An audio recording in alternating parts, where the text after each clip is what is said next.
जय श्री राम। तो आज हम पढ़ेंगे यूनिट 3 जो कि है differential equation of first order and first degree. अब वीडियो में आगे बढ़ने से पहले मैं पहले ही I would like to apologise because मैं वीडियो बहुत ज़्यादा डिले से डाल रहा हूँ। आई नो कि हाँ यार बहुत ज़्यादा डिले हो रहा है, बट उसके पीछे भी यार देखो एक अच्छा खासा रीज़न है। सो मेन रीज़न तो यही है कि मेरे मिड सेम है और बहुत ज़्यादा असाइनमेंट्स हैं, सो इतना टाइम नहीं मिल पा रहा है। एंड अब इस चीज़ का सॉल्यूशन मैंने निकाला है। So I will be changing my recording schedule.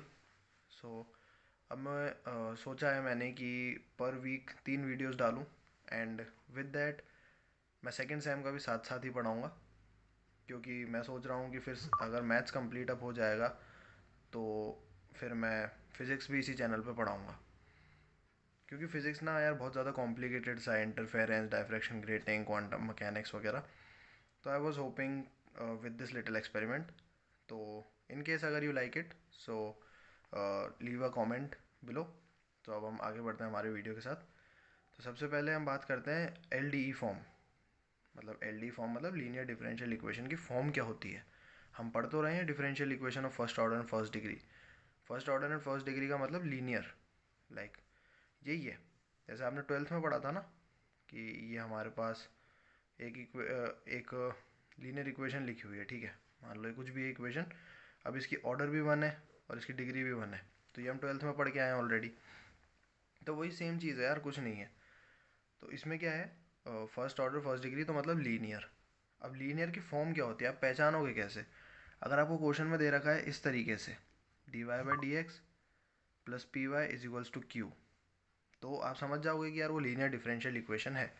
उसको आप या फिर आपको क्वेश्चन में दिया हुआ होगा बर्नौलीज डिफरेंशियल इक्वेशन, इधर लीनियर डिफरेंशियल इक्वेशन या फिर बर्नौलीज डिफरेंशियल इक्वेशन, दोनों एक ही चीज़ है। Don't get confuse. Another thing is, अब इसका सेकंड स्टेप, इसको सॉल्व करते करते हम आएंगे सेकंड स्टेप पे, तो जिसमें हम निकालेंगे इंटीग्रेटिंग फैक्टर।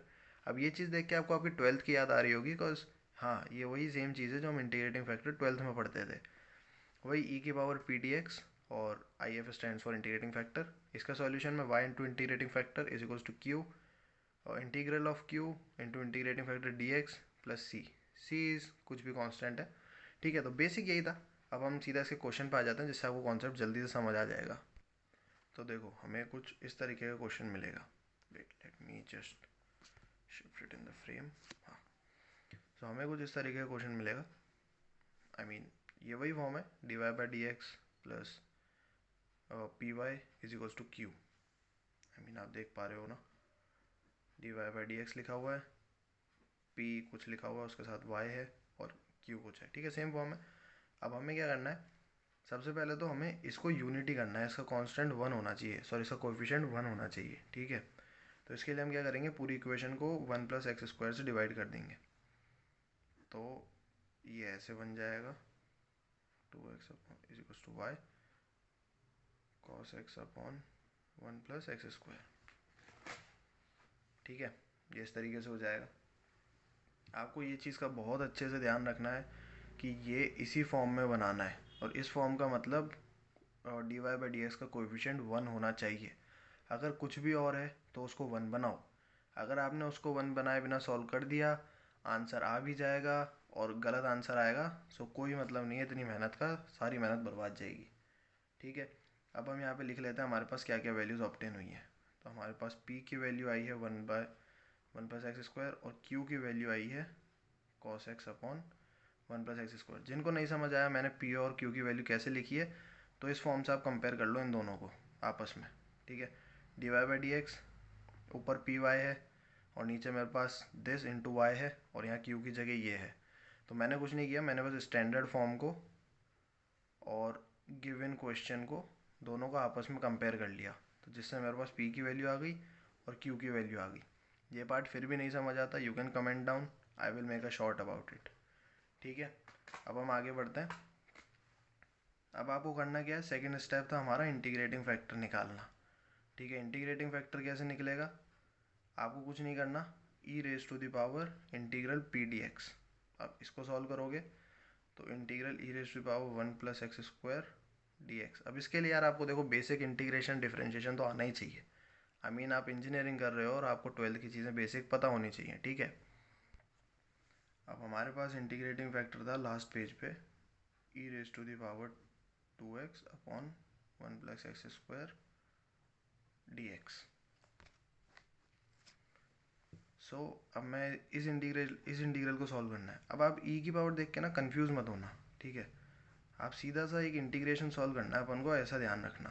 तो इसको अलग से लिख लो, 1 प्लस एक्स स्क्वायर को आप t ले लो, इसको डिफरेंशिएट करोगे 2x dx is equals to T D T is equals to D T आ जाएगा।